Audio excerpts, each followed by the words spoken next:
today. We are looking at breaking out of the mold. You may be wondering what a mold is. What is a mold? What is this guy talking about today? Mold? What do they call a mold? Because before we talk of breaking out of the mold, you must know what a mold means. I quite agree with you. You need to know what a mold is. A mold is what gives a predetermined shape to anything you put into it. So a mold has been cast. So anything you put into it takes the shape of the mold. It's like minting coins. The inscription on the coin is gotten out of the mold. The gold or the copper or the silver, molten silver was poured into. When it solidifies, what is in that mold is inscribed or superscribed into the coin. So that means the coin takes its shape and design from the mold. So molds give shape to anything you put into them. Now, from that context, we can say mold is your environment, your upbringing, your background, your past experiences. The society can be mold that gives you shape. Your society, if it's a failure society, it raises failures. The society that does not believe in itself, it raises people that does not believe in themselves. So a mold gives shape.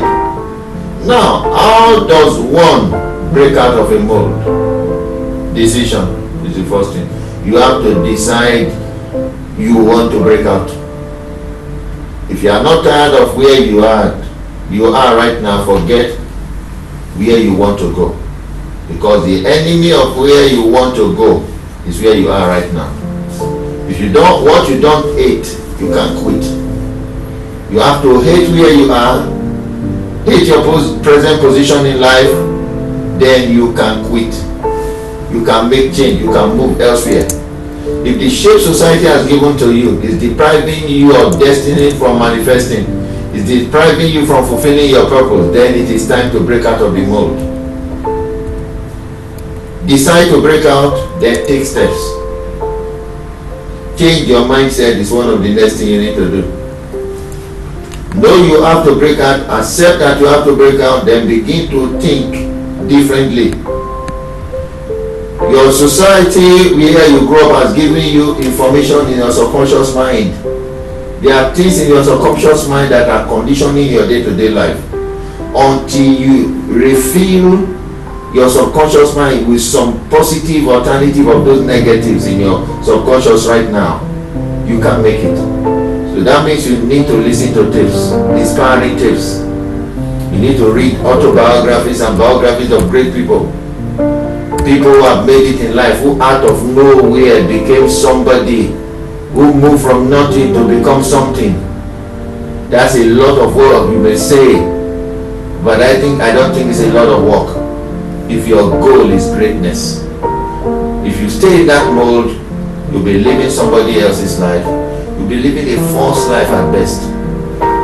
A life subject to a mold that you don't like is a life that is limited. A mold is a limiter. So create a new life, create a new mindset. Listen to tapes, read books that will build your self-esteem, that will make you to see the top achiever in you, that will make you to see the success in you. That's your responsibility in breaking out of the mold. And once you achieve that, after you break out of the mold, you need to begin to build a new life. But I see breaking out and building a new life are going pari passu. As you are breaking out, you are building. You are breaking out, you are building. At every point you are disconnecting yourself from a particular mindset. You need to build a different mindset. Because life does not permit vacuum. Life does not permit vacuum. When you take something from here, fill it immediately with something else. If you remove average mentality, fill it with excellent mentality immediately. And that is a lot of work, but it's work worth doing. Because if you don't break out of your mold, you will end up in your old age looking at your past and discovering that you never really lived. that you just wasted the number of years we're on this planet, living somebody, living for society, living for family, living what you really did not desire.